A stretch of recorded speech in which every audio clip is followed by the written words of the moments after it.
Hello বন্ধুরা, কেমন আছো তোমরা সবাই? আশা করি তোমরা সবাই খুব ভালো আছো, আমরাও খুব ভালো আছি। তো এই বছরের প্রথম বিয়েবাড়ি এটা, খুব এক্সাইটেড রয়েছি। তো রেডি হয়ে বেরিয়ে গেছি, আর এই দেখো বিয়েবাড়ির গেট।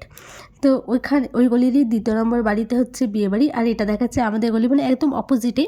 তো আমরা যাচ্ছি, বিয়েবাড়ি ভাড়া নেওয়া হয়েছে তো সেখানে, যেখানে আমার ছেলে 5 বছরে অনুষ্ঠান করা হয়েছিল জন্মদিনে, তো সেখানে। আর এখানে আমার ছেলে, আমার শাশুড়ি, মানে ওর ঠাম্মার হাত ধরে ধরে এখন যাচ্ছে হাঁটি হাঁটি পাপা করতে করতে।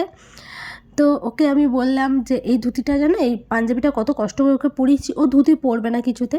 তো যাই হোক, চলে এসেছি বিয়েবাড়ির ভেতরে। আর ওই দেখো এখানে বউ রয়েছে। আমি কিছুক্ষণ পর চেষ্টা করব যেন তোমাদেরকে ভালো মতো দেখাতে পারি। এই দেখো, আর পাশে যে কথা বলছে সে হচ্ছে বর। সে কিন্তু আমার আবার কলেজ মেটও ছিল, আমরা একই সাথে কলেজে ইউনিভার্সিটিতে পড়েছি। তো যাই হোক, এখানে আমরা একটু দাঁড়িয়েছিলাম, আর প্রচণ্ড না ভিড় ছিল।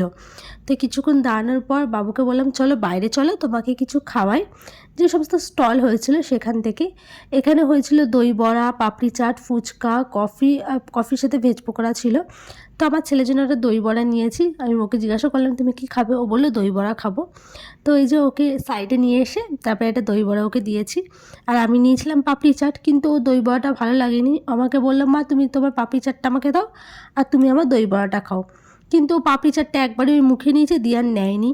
তো এবার তোমাদের দেখায় ভালো করে বউটাকে। এই দেখো, এটা হচ্ছে বউ আর এটা হচ্ছে বর।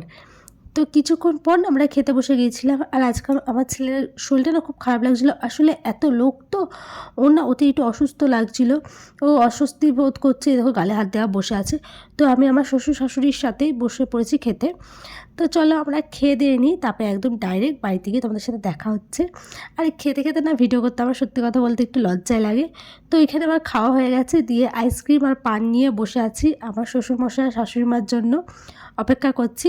তো ওনারা বেরিয়ে এলে একসাথে বেরিয়ে যাব। তো এই যে আমি বাড়ি চলে এসেছি। শাড়িটা তো চেঞ্জ করা হয়ে গেছে, মেকআপটা এখনও তোলা হয়নি। আর এই দেখো গালের এদিকটা তো আবার পান লেগে রয়েছে। আর যে পানটা খুব দারুণভাবে খেয়েছি। আমার ছেলে জানো তো কিচ্ছু খেলো না, জাস্ট ও পান খেয়েছে আর 4-5টা মতো শশা খেয়েছে, আর কিচ্ছু খায়নি। ওকে এবার টয়লেট করি, ওকে শোয়াবো। আর মিনি ব্লগটা এখানেই শেষ করছি। ব্লগটা কেমন লাগলো অবশ্যই জানিও।